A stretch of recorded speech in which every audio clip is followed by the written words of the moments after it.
Get ready to embark on an economic journey as we unveil the heartbeats of the Rwandan business landscapes. This is the Business Age, your front row seat to the economic renaissance of the land of 1,000 hills. Join us as we traverse the bustling markets of Kigali, delve into the success stories of Rwandan entrepreneurs, and explore the dynamic forces shaping the nation's economy. From the boardrooms to the street vendors, we'll bring you the voices of the visionaries and the minds behind Rwanda's economic evolution. Discover the fusion of tradition and technology, witness the agricultural innovations transforming rural communities, and explore the cutting-edge innovations propelling Rwanda into a new era of economic prosperity. From the city lights to the rural landscapes, every business is a story waiting to be told.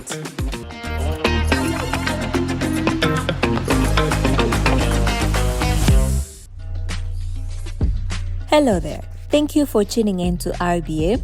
You are watching The Business Age. Kigali is transforming itself into one of Africa's most dynamic tech hubs. Today, we take you inside the Kigali Innovation City, a visionary project designed to put Rwanda on the global map for innovation and entrepreneurship. The Kigali Innovation City is one of Rwanda's flagship projects. Indeed, it's a cornerstone of our strategy to build a knowledge-based economy. This project reflects a collective ambition of all our people and leadership to transform our country so that innovation, education, and technology can truly become the cornerstone of the future of our country. And so KIC as an initiative is poised to have meaningful impact. In fact, we expect that at its peak, we will have more than 50,000 jobs created right here. We expect that with the investments that are going to come into this place, we will have more than $150 million of exports in technology and innovation services, making Rwanda competitive globally in the technology marketplace. KIC will foster academic excellence to promote human capital as the cornerstone of our economic development. We have already witnessed the impact that is being created by the education institutions here present, the CMU, Carnegie Mellon University, CMU, the African Leadership University, the University of Rwanda, and several others that are also in the pipeline. Indeed, as our leadership has expressed, human capital is the #1 asset that Africans can rely on to propel us into the future. The Rwanda Development Board had been privileged to represent the government of Rwanda in the partnership to create the KIC. And we have worked with Africa 50 and Badea to create the financial platform that will make this successful. But going forward will require more partnership, more private investment to make it a reality. Kigali Innovation City was conceived as part of Rwanda's commitment to shift from an agricultural-based economy to one driven by knowledge, technology, and innovation. The project is designed to foster technological breakthroughs, create high-quality jobs, and attract global investments. The idea of the Kigali Innovation City is one that we've had for over the last 10 years. And the idea for us was to create a space where we can bring together multinational companies, startups, the tech ecosystem, so that they can co-create solutions, so that they can drive the technology agenda for Rwanda. And so what we have today here is just the physical space, but the plans to create that ecosystem have been well in the pipeline for the last 10 years. The very first tenant of the Kigali Innovation City has been the Carnegie Carnegie Mellon University, and ever since then, 5 years ago, we've had other universities that have been able to join the ecosystem of Kigali Innovation City. And so when we talk about an ecosystem, it's not just the physical space, it's the supporting infrastructure that is needed, it's the policy and regulatory environment that is needed to ensure that we have a thriving ecosystem. It's also the talent, which is very critical, and obviously the financing that is required to scale and grow some of these innovative ideas.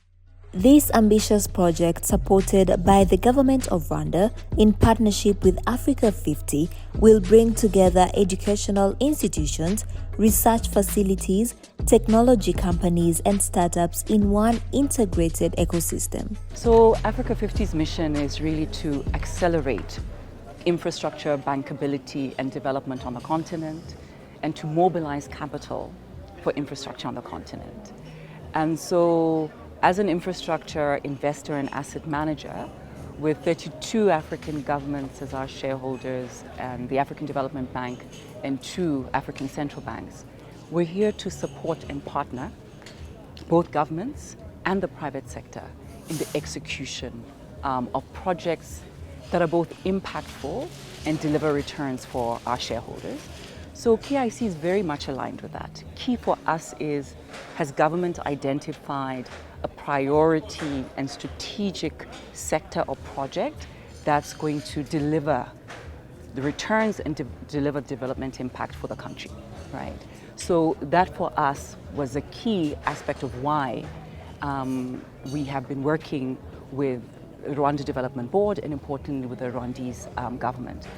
But I think importantly it's really around the partnership, right? So we have an environment in Rwanda where you've got an incredible enabling environment where the frameworks are in place in order really to support the strategy and the vision behind the Kigali Innovation City, and the ability to really sit at the table with everybody and saying, what is the vision, how do we execute, how do we partner with each other to ensure that it's actually implemented.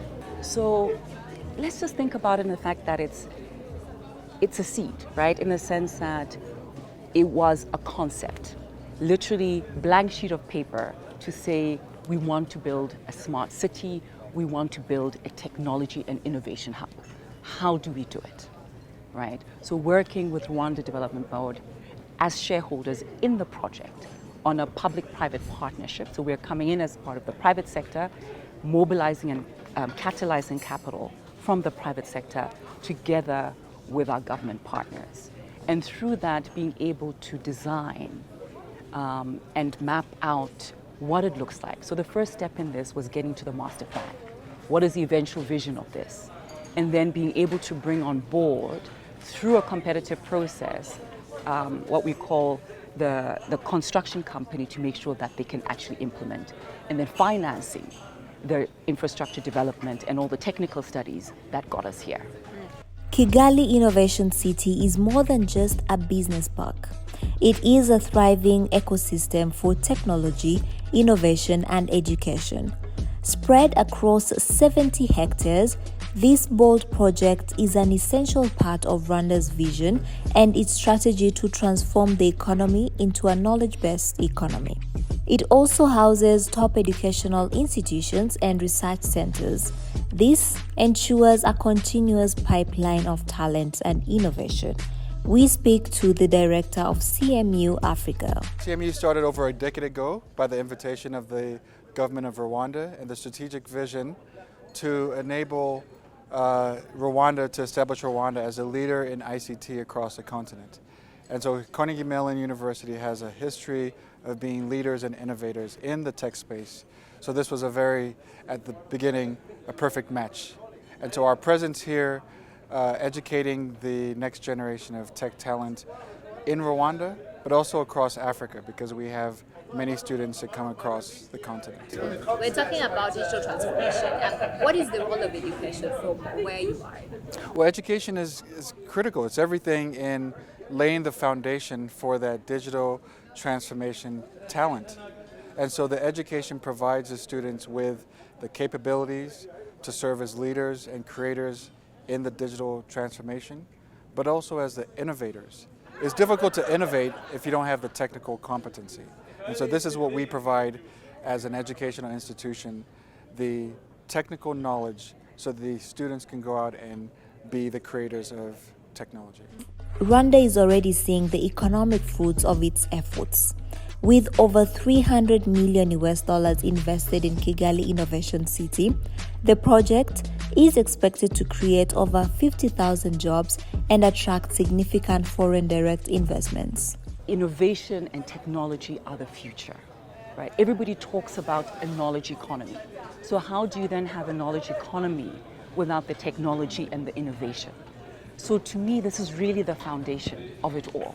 Unless you have all of these coming together, you're unable to be prepared as a country for the future. You're unable to diversify your economy as a country.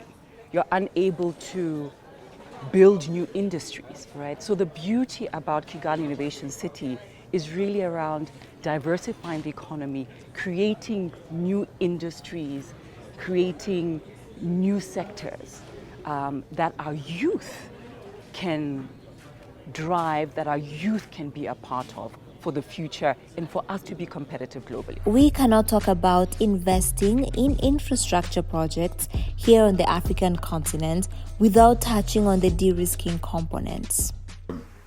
I think we've talked about many times about the perceived risk versus the actual risk.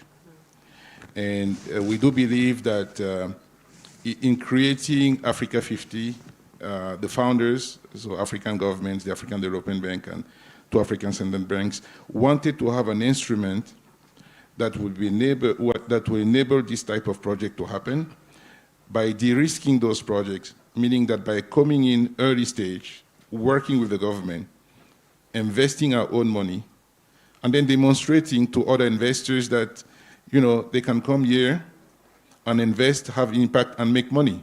And there's nothing wrong about making money as long as we're delivering good project at competitive prices and good impact. So we as an African institution with African capital, we look at where we have supportive policies, where we have a conducive environment, and we're trying to accelerate investment into these countries. And I have to say, the government of Rwanda was a fantastic partner. Not only the vision is right, but also the implementation. Ministers are sitting at the table with investors to try to solve problems. Officials are there to help make things happen. And this is how you de-risk a country. And this is why you make the country attractive and conducive to investors. Now, we started with KIC, we've made a commitment, but our goal, of course, is to bring additional investors. And as we continue to de-risk the project, we believe, we are confident that more investors will come. And we have appetite to invest in other areas. We are looking at potentially investment in ICT, data centers, and things like that, or other space. So again, Rwanda is an attractive and conducive investment destination. And we want to showcase, we want to make sure that not only we showcase by talking, but also by putting our money into those investments. Policy shifts are critical to removing barriers, creating opportunities, and building the foundation for sustainable digital transformation. Governments play a central role in enabling these shifts, ensuring that both businesses and citizens can thrive in the digital age. When you have the right policy and regulatory and business environment, it becomes a catalyst, a foundation for a thriving tech ecosystem, or even just generally a thriving industry. And particularly for technology, what happened more than 24 years ago was the deliberate effort for government to know that technology will be front and center of everything that we do as a country. And so even starting with policies around attracting partners, where we were able to have PPP laws that allow us to find the right partners that help us deliver on some of these big, large-scale infrastructure projects. And so that made it possible because we had such frameworks in place that allow for such partnerships to be able to deliver such initiatives. The second one is around the ability to attract, some of the talent building institutions. We talk about Carnegie Mellon University. We have the Africa Leadership Academy. We also have the University of Rwanda Biomedical Center. Why it was deliberate for us to start with these talent building institutions, because we knew that talent, the people, were the right fuel for what this innovation ecosystem needs. You can have amazing buildings, but if you don't have the people that are working on these ideas, that are growing this ecosystem, then it takes a long time to deliver on that kind of vision. And so for us, it was that deliberate choice to find who are the right partners globally, because Rwanda has set itself as a proof of concept hub. What that means is that we're also a Pan-African hub for innovation. When you look at the student population, whether it's at CMU or ALU or many of the universities, even the University of Rwanda, you find that we have more African students that are coming to Rwanda to benefit from the education that is being provided here. What that also means is that them coming together, they are able to build the partnerships that are required to build global solutions, because the challenges they're working to solve for here are not just unique to Rwanda, but are challenges that, if deployed well, they can scale to many parts of the world. And so we've already seen such examples like Zipline, and now we have ANSYS that is working with our different partners, building that kind of capacity, and that is what we're looking for. The other policies we're putting in place, and again, I see within the audience we have the business community through the Rwanda Development Board. We have, whether it's the investment code, we have different instruments in place that allow for people to come and start a business in Rwanda, to do business in Rwanda, and be able to scale out of Rwanda.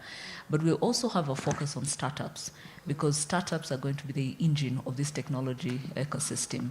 And right now we're working on the Startup Act, which will really provide the necessary incentives that allow them to have a level playing field, but also an opportunity to contribute to our development. Policy shifts that one should be thinking about is, if you're looking to create a technology hub, what does it take?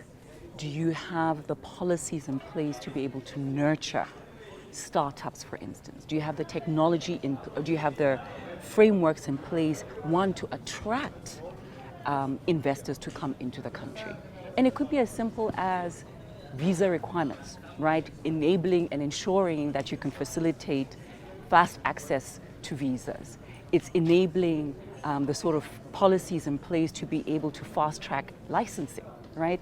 And it seems so simple, but these are some of the stumbling blocks many of our countries face in just unlocking processes and procedures, making sure that you've got frameworks in place to set up a business, right? So how long does it take for me to be able to set up a company, right? Rwanda is a leader in this, in being able to set up a company, I believe, in several hours. So these are the sort of policies and frameworks we need in place, the startup policy framework that they're building in country.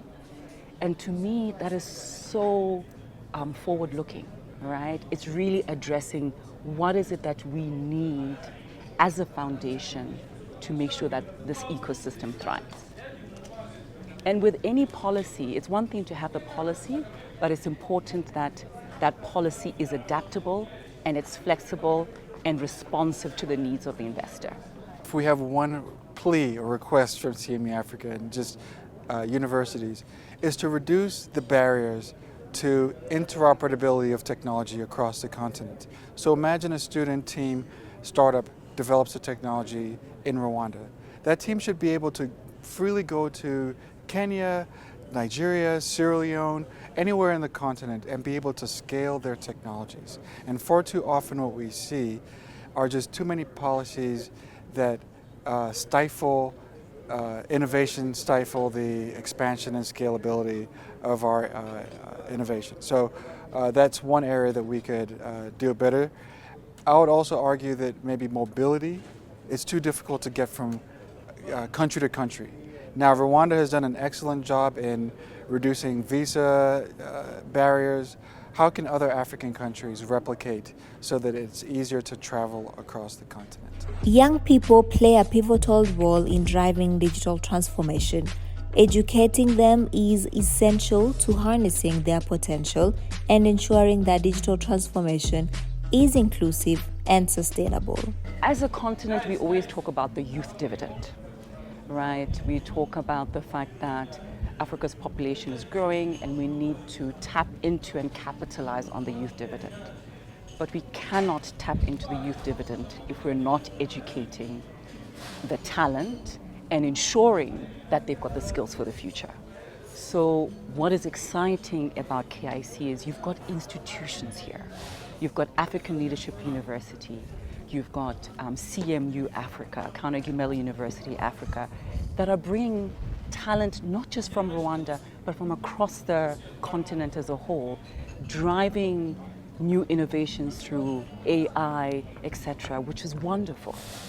And importantly for us as Africans is we have to develop our youth talent. Otherwise, we are really bound for failure as a continent. And as we know, the youth voice is important.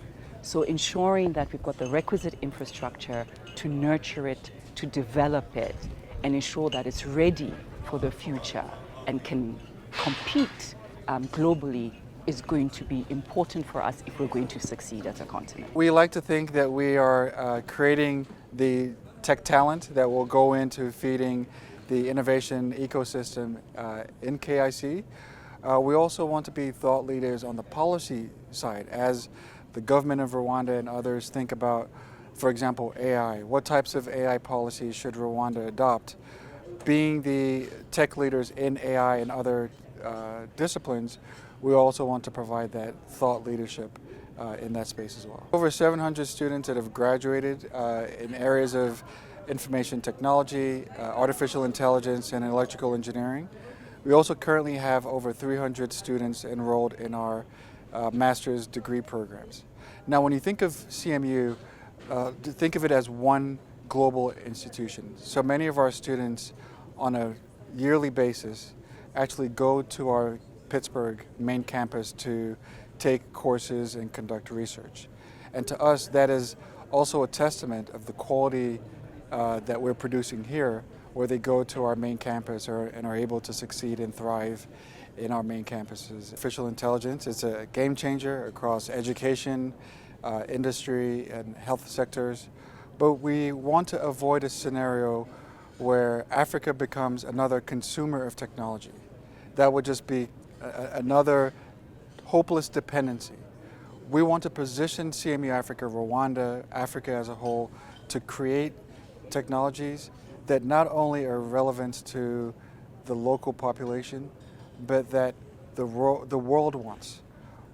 There's a saying that we have at CMU Africa. We want to create next generation talent that is marketable to the world, but that chooses to stay on the continent because of the passion and the mission that we are advancing. Digital transformation in Africa holds immense potential, but it also faces significant challenges that hinder its full realization.